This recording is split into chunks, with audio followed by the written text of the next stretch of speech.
হতে হতে হতে হতে মুসলমানদের মেয়েরা পর্দার বিধান ভুলে গিয়ে, মুসলমানদের ছেলেরা পর্দার বিধান ভুলে গিয়ে এই যুবক যুবতীগুলা হিন্দুদের সাথে রিলেশনে লিপ্ত হচ্ছে। আর ওই হিন্দু যুবকেরা, হিন্দু যুবতীরা মুসলমান মা বোনদের, পুরুষদের ইজ্জত নিয়ে টানাটানি করে তাদেরকে হিন্দুতে রূপান্তরিত করছে। এই সাম্প্রদায়িক উস্কানি তারা বাংলার জমিনে ঢুকিয়ে দিচ্ছে, ঠিক না বেঠিক? কিন্তু আজকে আমরা বুঝতেছি না, আমাদের সাথে হিন্দুর ভাব বেশি, আমরা বুঝতেছি না। অথচ আল্লাহ তাআলা বলেছেন যে তোমরা লা তাত্তাখিযুল ইয়াহুদা ওয়ান নাসারা আউলিয়া, ইহুদি নাসারাদেরকে তোমরা বন্ধু হিসেবে গ্রহণ করিও না। এখন আপনারা বলতে পারেন হুজুর আল্লাহ তাআলা তো এখানে ইহুদি আর নাসারার কথা বলছেন, হিন্দুর কথা তো বলেন নাই। ভাই তখন হিন্দু ছিলই না, তখন ছিল ইহুদি আর নাসারা, কোন রাসূলের উম্মত হিন্দু ছিল না। হিন্দু প্রতিষ্ঠিত হয়েছে অনেক দিন পরে। আমি এই কথাটা কেন বোঝাচ্ছি, কারণ দিন দিন আমার এই যুবক যুবতীগুলা হিন্দু ধর্মের প্রতি আকৃষ্ট হয়ে হিন্দুদের সাথে রিলেশনে গিয়ে সর্বোচ্চ শেষ করে দিয়া সব কিছু শেষ হওয়ার পরে আর সমাজে মুখ দেখাতে না পেরে আত্মহত্যা করতেছে। একটা বিশাল চক্রান্ত বাংলার জমিনের উপরে কাজ করতেছে যাতে করে মুসলমানদেরকে ধ্বংস করে দেওয়া যায়।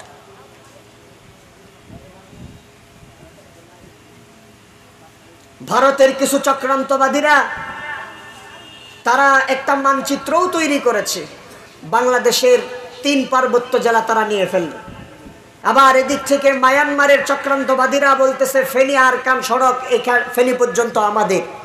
তো ফেনী পর্যন্ত যদি তাদের হয়, সেখানে বাজালিয়া নাই, কেরানীহাট নাই, সাতকানিয়া নাই, 2000ই নাই। তারা তাদের চক্রান্ত নিয়ে চিন্তা গবেষণা নিয়ে ব্যস্ত। আর আমরা আমাদের যুবকদেরকে মোবাইল দিয়ে দিয়েছি, তারা মোবাইলের মধ্যে ফ্রি ফায়ার গেম খেলতে খেলতে ব্যস্ত, ঠিক না বেঠিক? তারা তাদের মেধাকে বুদ্ধিকে কাজে লাগাচ্ছে, আর আমরা আমাদের মেধাকে বুদ্ধিকে মোবাইলের মধ্যে ধ্বংস করে দিচ্ছি, শেষ করে দিচ্ছি, পঙ্গু বানাচ্ছি আমাদের জাতিকে। শিক্ষা ব্যবস্থা ধ্বংস হয়ে যাচ্ছে। আমার কিছু আসে আর যায় না।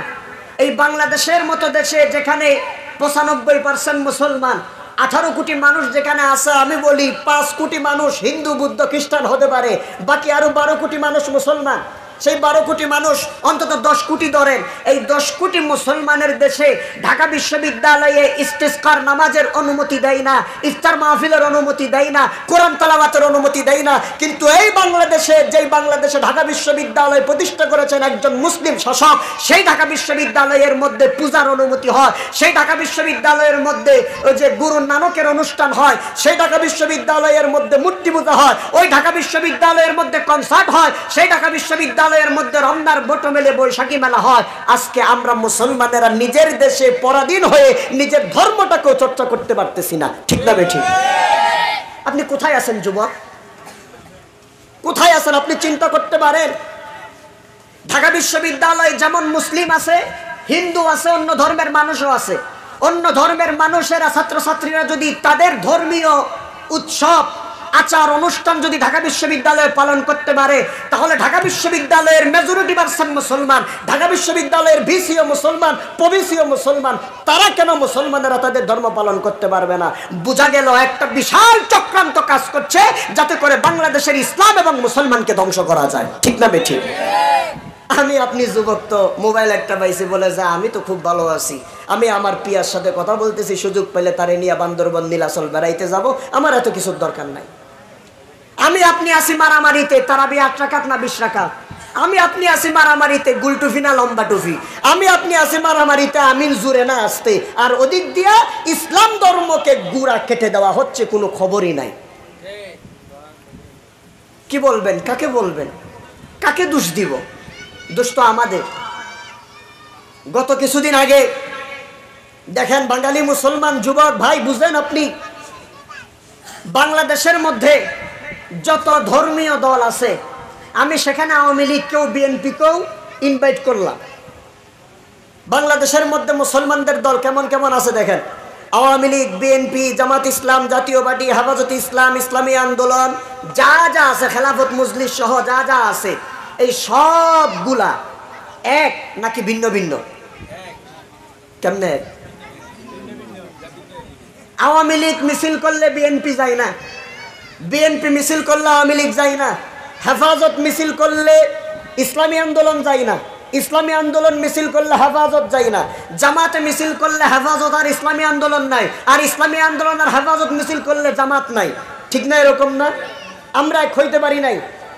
আমরা কর্মসূচি দিই একদিন একদিন, আজকে যদি অমুক দলে দেয় আগামীকাল তমুক দল, এরপরের দিন অমুক দল। কিন্তু এইরকম না, কথা বুঝেন। আমি শুধু বুঝাতে চাচ্ছি যে আমাদেরকে সজাগ এবং সচেতন থাকতে হবে। রাসূলুল্লাহ সাল্লাল্লাহু আলাইহি ওয়াসাল্লাম যে ইসলাম আমাদেরকে দিয়েছেন সেই ইসলাম আমাদেরকে ধরে রাখতে হবে। আমরা কোনোদিনও পরধর্মের প্রতি হিংসাত্মক মনোভাব রাখি না। হিন্দুরা এই দেশে আছে, এই দেশের জনগণ, তারা তাদের ধর্মীয় উৎসব পালন করবে। মুসলমানেরাও এই দেশের জনগণ, তারাও তাদের ধর্মীয় উৎসব পালন করবে। সবার অধিকার, সম অধিকার দিতে হবে। ঠিক না ঠিক? দেখেন, এই বাংলাদেশের মধ্যে আমাদেরকে অবশ্যই সঠিক হয়ে যেতে হবে, এক হয়ে যেতে হবে। গত কিছুদিন আগে বাংলাদেশের মধ্যে অন্যান্য জাতি যারা আছে, হিন্দু, বৌদ্ধ, খ্রিস্টান, তারা সবাই মিলে একটা ঐক্য পরিষদ গঠন করেছে। হিন্দু, বৌদ্ধ, খ্রিস্টান ঐক্য পরিষদ। তারা সবাই এক। তারা বলে যে আমরা যেহেতু ইসলামকে মানি না, ইসলাম বিরোধী যত কিছু আছে সেগুলোর মধ্যে আমরা এক এবং অভিন্ন। তারা হাইকোর্টের মধ্যে মামলা দায়ের করেছে, রিট পিটিশন দিয়েছে যে কুরবানির দিন গরু জবাই করা হচ্ছে, আমাদের মাদেরকে জবাই করে শেষ করে দেওয়া হচ্ছে, অনেক রক্ত প্রবাহিত হচ্ছে, এটা একটা হিংসাত্মক মনোভাব, এটা বন্ধ করতে হবে। গরু জবাই দেওয়া যাবে না। অথচ দেখেন আমাদের বাংলাদেশ মুসলমানদের দেশ। এরপরে তারা বলতেছে যখন মন্দিরে হামলা হবে, মূর্তি ভাঙা হবে, তখন আমরা সবাই আমাদের ঘরের মধ্যে রামদা রাখবো, কিরিস রাখবো, তলোয়ার রাখবো। মুসলমানেরা যখনই আমাদের কাছে আসবে তখন আমরা তাদের বিরুদ্ধে সচেতন হয়ে তাদেরকে দৌড়ায় নিয়ে যাব, তাদেরকে এই রামদা, তলোয়ার, কিরিস নিয়ে আমরা হত্যা করে ফেলবো। চিন্তা করছেন? গত 2-1 দিন আগে যেখানে নামাজের অনুমতি নাই, কোরআন তেলাওয়াতের অনুমতি নাই, সেখানে আমাদের কিছু হিন্দু ভাইয়েরা তারা তাদের পূজার উৎসবের অনুষ্ঠান করতেছে তলোয়ার নিয়ে, কিরিস নিয়ে। আপনারা দেখেছেন, টেলিভিশনের খবরের মধ্যে এসেছে। এটা অনুমতি হয়, কিন্তু আমাদের মাদ্রাসার এক যুবক ভাই রাস্তার মধ্যে মিছিল করার সময় উটের পিঠের উপর, ঘোড়ার পিঠের উপর উঠে যখন আল্লাহু আকবার বলে স্লোগান দিল, টেলিভিশনের মধ্যে খবর নিউজ করা হলো যে এটা জঙ্গিবাদের প্ররোচনা দেওয়া হচ্ছে। এক দেশে দুই নীতি। যুবক, আপনার ইসলামকে ধ্বংস করে দেওয়া হচ্ছে। যুবক, আপনার দেশ থেকে ইসলামকে বিতাড়িত করে দেওয়া হচ্ছে, আর আমি আপনি আছি, আমরা টেনশন মুক্ত। সম্মানিত প্রিয় যুবক ভাইয়েরা, যে কথা আমি বলতে চাচ্ছিলাম, এই বাংলাদেশে অসাম্প্রদায়িক বাংলাদেশ, হিন্দু ভাইয়েরা যেমন আছে, খ্রিস্টান ভাইয়েরাও যেমন আছে, বুদ্ধরা যেমন আছে, তারা তাদের ধর্মীয় স্বাধীনতা যেমনভাবে উদযাপন করবে, আমরা মুসলমানেরাও আমাদের ধর্মীয় স্বাধীনতা, ধর্মীয় উৎসব ঠিক সমান অধিকার আমরা পালন করব। ঠিক না ঠিক? সম্মানিত প্রিয় উপস্থিতি, যৌবনকাল, কথা বলছিলাম যৌবনকাল নিয়ে। এই যৌবনকালের কত গুরুত্ব! আল্লাহ রাসূল সাল্লাল্লাহু আলাইহি সাল্লাম বলছেন যে কাল কিয়ামতের ময়দানে পৃথিবীর অবস্থা এমন হয়ে যাবে, হাসরের ময়দানে সূর্যটা মাথার উপরে চলে আসবে। এই যে 40 ডিগ্রি 38 ডিগ্রি সেলসিয়াসের গরম আমরা সহ্য করতে পারছি না, কিন্তু সেই দিন সূর্য ডাইরেক্ট আমাদের মাথার উপরে চলে আসবে। তাপ সহ্য করা যাবে না। আল্লাহ রাসূল সাল্লাল্লাহু আলাইহি সাল্লাম বলেছেন সেই দিন এই মুহূর্তে এত কঠিন পরিস্থিতিতে আল্লাহ তাআলা তার 7 শ্রেণীর বান্দাকে তার আরশে আজিমের ছায়ার নিচে ছায়া দিয়ে দিবেন। জোরে আওয়াজ দিয়ে বলেন সুবহানাল্লাহ। তাহলে বুঝে থাকলে বলেন তো, আল্লাহ তাআলা তার কতজন বান্দাকে আরশে আজিমের ছায়ার নিচে ছায়া দিবেন? 7 শ্রেণীর বান্দা। কত শ্রেণীর বান্দা? 7 জন বলিয়েন না, 7 জন বললে শুধু তো ফিক্সড হয়ে যাবে 7 জন। 7 শ্রেণী। এই 7 শ্রেণীর মধ্যে যত হয় আল্লাহ সমস্ত বান্দাকে আরশে আজিমের নিচে ছায়া দিয়ে দিবেন। আল্লাহ তাআলা এই বান্দাদের মধ্যে আমাদেরকেও কবুল করুন, বলি আল্লাহুম্মা আমিন। আবু হুরায়রা রাদিয়াল্লাহু তাআলা হাদিস বর্ণনা করেছেন, মুত্তাফাকুন আলাইহি হাদিস, বুখারী মুসলিম উভয়ে এসেছে। নবীজি বলছেন, ক্বালা রাসূলুল্লাহ সাল্লাল্লাহু আলাইহি ওয়াসাল্লাম, সাবআতুন ইউযিল্লুহুমুল্লাহু ফি যিল্লিহি ইয়াওমা লা যিল্লা ইল্লা যিল্লুহু। কাল কিয়ামতের দিন, যেই দিন আল্লাহ তাআলার আরশে আজিমের ছায়া ব্যতীত আর কোনো ছায়া থাকবে না, সেই দিন আল্লাহ রাব্বুল আলামিন তার 7 শ্রেণীর বান্দাকে আরশে আজিমের ছায়ার নিচে ছায়া দেয়া দিবেন। সুবহানাল্লাহ পড়ে। এর মধ্যে 1 নাম্বার কে? রাসূলুল্লাহ সাল্লাল্লাহু আলাইহি সাল্লাম বলেন ইমামুন আদিলুন। 1 নাম্বার হচ্ছে ন্যায়পরায়ণ শাসক, ন্যায়পরায়ণ বাদশাহ, ন্যায়পরায়ণ দায়িত্বশীল। যেই দায়িত্বশীল দায়িত্ব পাওয়ার পরে ন্যায় বিচার করবে, যেই দায়িত্বশীল দায়িত্ব নেওয়ার পরে জুলুম করবে না, অন্যায় করবে না, অবিচার করবে না, আদল করবে, ইনসাফ করবে, সমাজে রাষ্ট্রে ন্যায়কে প্রতিষ্ঠা করবে।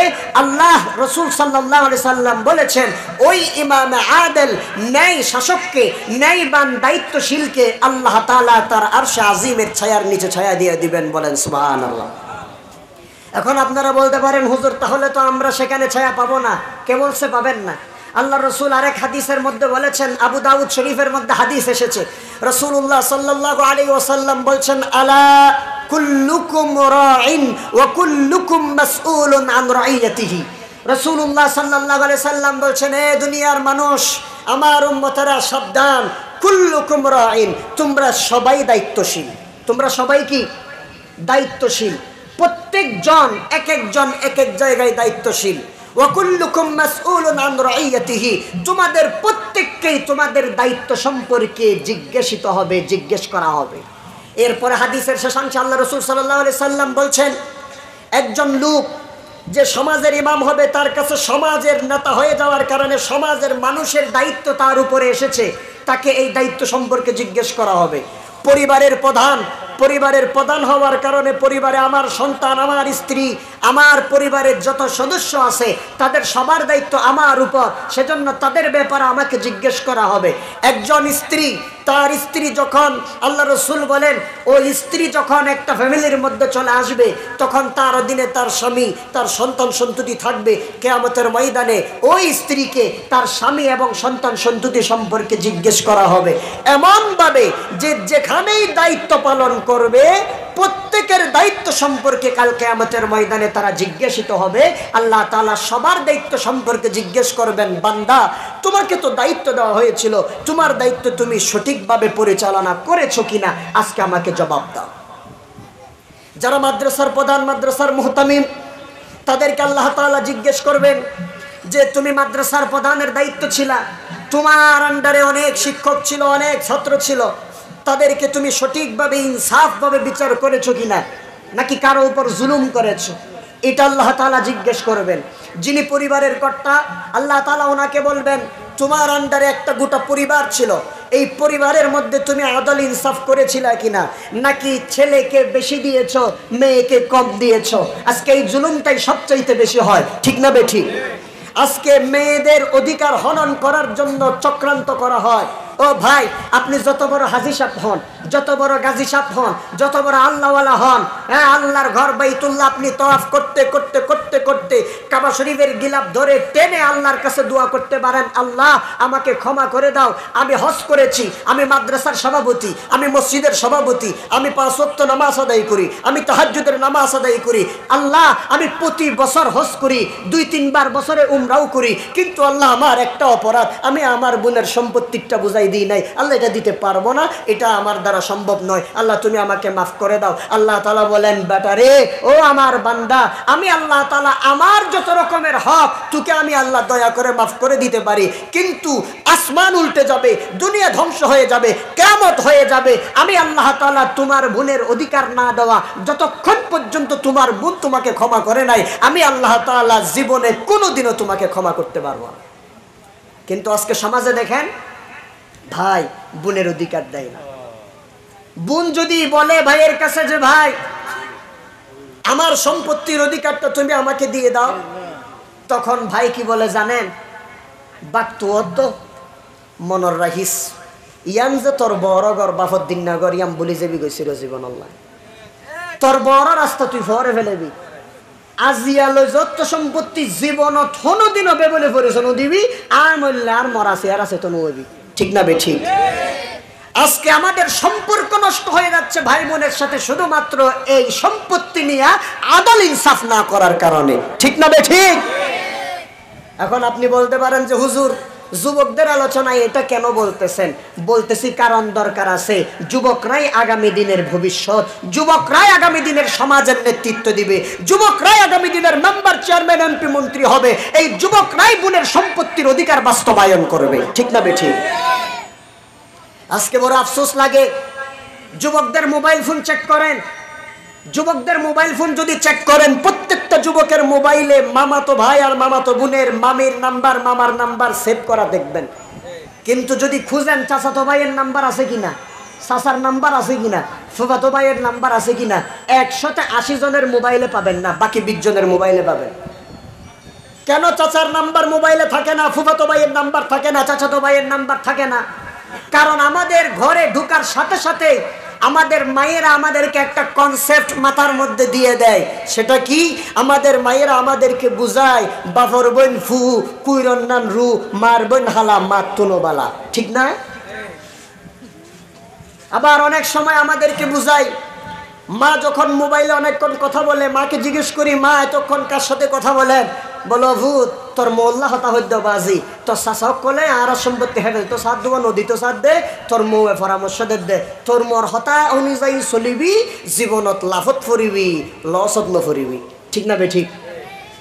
এই যে কনসেপ্টগুলো আমাদেরকে ঢুকাই দেওয়া হয়, চাচারা শত্রু হয়, চাচাতো ভাইয়েরা শত্রু হয়, ফুফিরা শত্রু হয়, ফুফাতো ভাইয়েরা শত্রু হয়, এই কনসেপ্টটা দেওয়ার কারণেই মূলত আমরা ছোট্ট থেকেই এটা নিয়ে মনের মধ্যে লালন করে বড় হই যে আমার চাচাতো ভাই সে আমার শত্রু, বারবার আমি তার সাথে মারামারি করব, ভালো ব্যবহার করব না, ফুফির বাসায় যাব না, ফুফিরা আমাদের শত্রু, আমাদের মাকে কষ্ট দিছে, আমাদের সাথে আত্মীয়তার বন্ধন থাকবে শুধুমাত্র মামার বাড়ির সাথে। কিন্তু আল্লাহ রাসূল সাল্লাল্লাহু আলাইহি সাল্লাম বলেছেন, যারা আত্মীয়তার সম্পর্ক ছিন্ন করে তারা জীবনে কোনোদিন জান্নাতে যাবে না,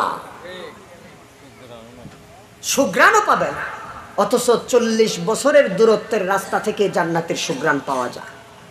যুবক চিন্তা করছে, ঈদের দিন আপনি মামার বাড়িতে, নানুর বাড়িতে বেড়াইতে যান, ফুফির বাড়িতে বেড়াইতে যান না। ঈদের দিন আপনি নামাজ পড়ে বের হয়েই আপনার মামাকে আগে ফোন দিয়ে বলেন মামা আসসালামু আলাইকুম, কিন্তু আপনার চাচাটারে আপনি ঘরের পাশে সামনে দেখো সালাম দিলেন না, মুখ বেঞ্চি দিয়ে চলে গেলে। কি শিখতেছি যুবক, কি শিখতেছি? আমাদেরকে আপনাদেরকে এগুলা পরিবর্তন করতে হবে। আলোর সমাজ আমাদেরকে আপনাদেরকে আনতে হবে।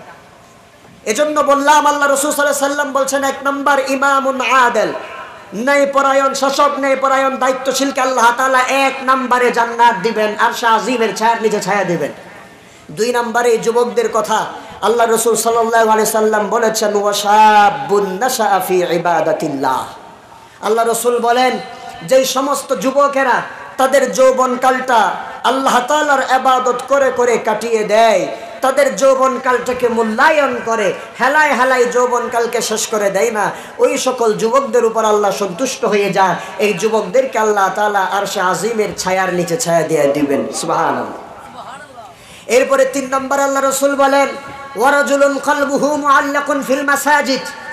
ওই আল্লাহর বান্দা, যে আল্লাহর বান্দার অন্তরটা মসজিদের সাথে মুতাআল্লাক থাকে, কখন আজান দিবে, কখন দৌড়ায়া মসজিদে যাবে, মসজিদের সাথে তার অন্তরটা লাগানো, আজান দিলেই ছটপট করে দৌড়ায়া নামাজ আদায় করার জন্য চলে যায়, ওই আল্লাহর বান্দাকেও আল্লাহ তাআলা আরশে আজিমের ছায়ার নিচে ছায়া দিয়ে দিবেন।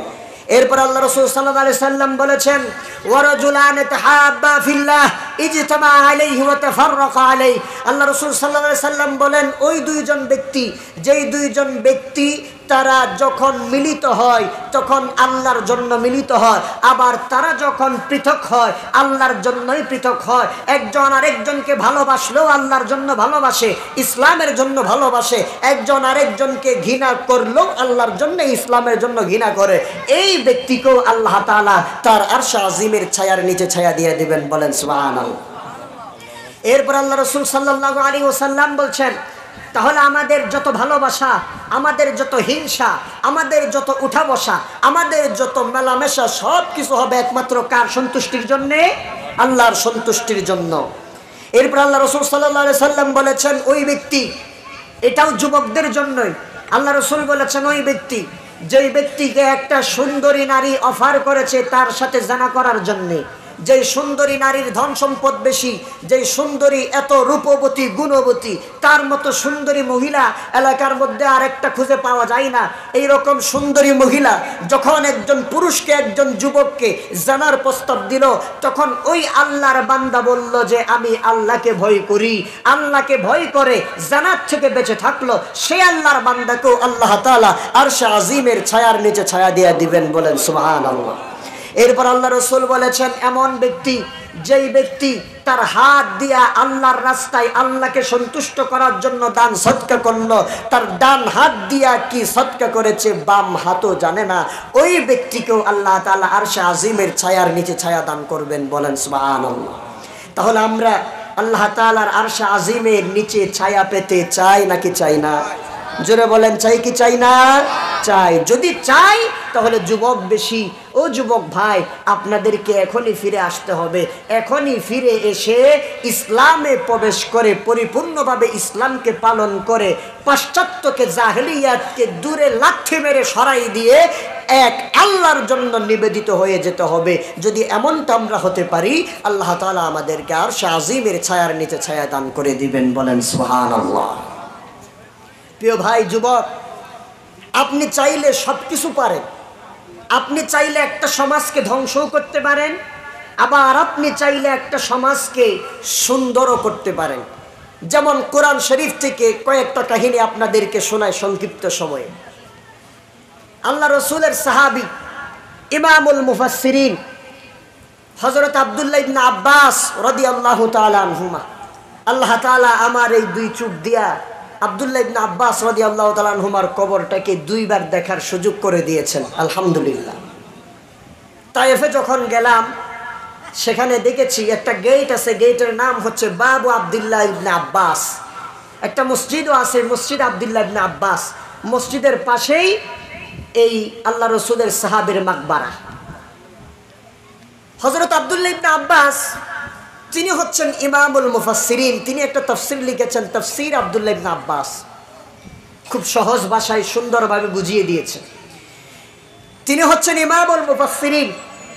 গোটা পৃথিবীতে কিয়ামত পর্যন্ত যত মুফাসসির আগমন করবেন, যত মুফাসসির তাফসীর করবেন, তাদের তাফসীর একদিকে আর আব্দুল্লাহ ইবনে আব্বাস রাদিয়াল্লাহু তাআলা আনহুমার তাফসীর আরেক দিকে। এটা সবচাইতে বেশি গ্রহণযোগ্য। আব্দুল্লাহ ইবনে আব্বাস রাদিয়াল্লাহু তাআলা আনহু তিনি বলছেন, আল্লাহ তাআলা যৌবনকালেই মানুষদেরকে জ্ঞান, শক্তি, সামর্থ্যে পরিপূর্ণতা দান করেন। সুবহানাল্লাহ।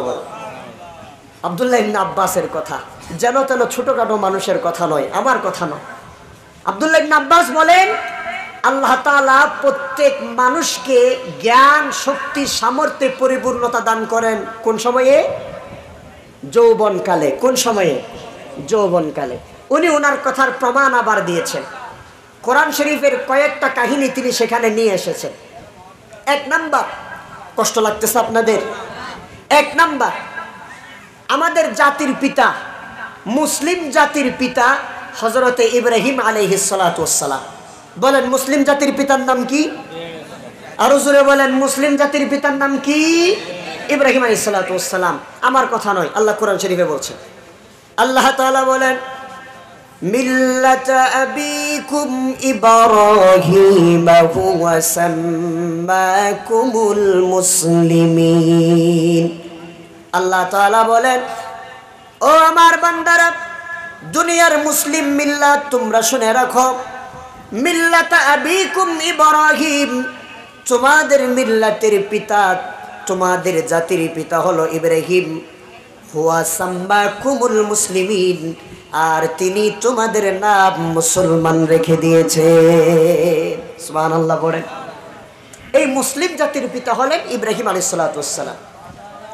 আপনারা জানেন ইব্রাহিম আলাইহিস সালাতু ওয়াস সালামের জীবনটা হচ্ছে সংগ্রামী জীবন।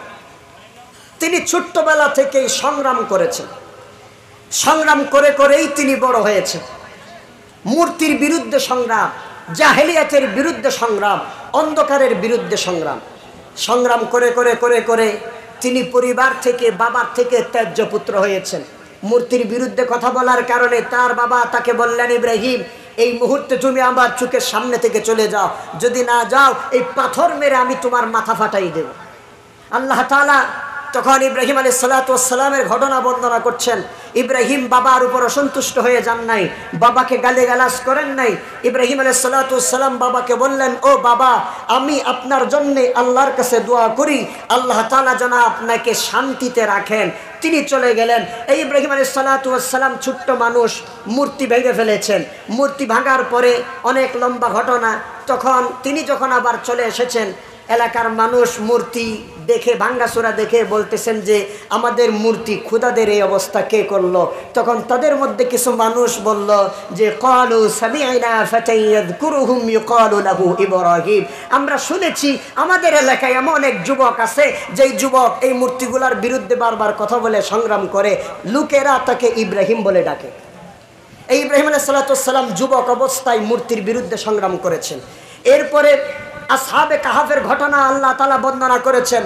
আল্লাহ তাআলা বলেন, নাহনু নাকুসসু আলাইকা নাবাআহুম বিল হক, আমি আল্লাহ তাআলা আপনাকে সত্য ঘটনা বর্ণনা করছি। আল্লাহ তাআলা আমাদেরকে বুঝার তৌফিক দান করুক। আল্লাহ রাব্বুল আলামিন যে আলোচনা আমি করেছি সেই আলোচনা সবার আগে আমাকে আমল করার তৌফিক দান করুক, এরপর আপনাদেরকে আমল করার তৌফিক দান করুক। আল্লাহ তাআলা যুবকদেরকে ইসলামের জন্য কবুল করুক, এই মাহফিলকে কবুল করুক বলে আল্লাহুম্মা আমিন। ওয়া আখির দাওয়ানা আলহামদুলিল্লাহি রাব্বিল আলামিন। আসসালামু আলাইকুম ওয়া রাহমাতুল্লাহি ওয়া বারাকাতুহু।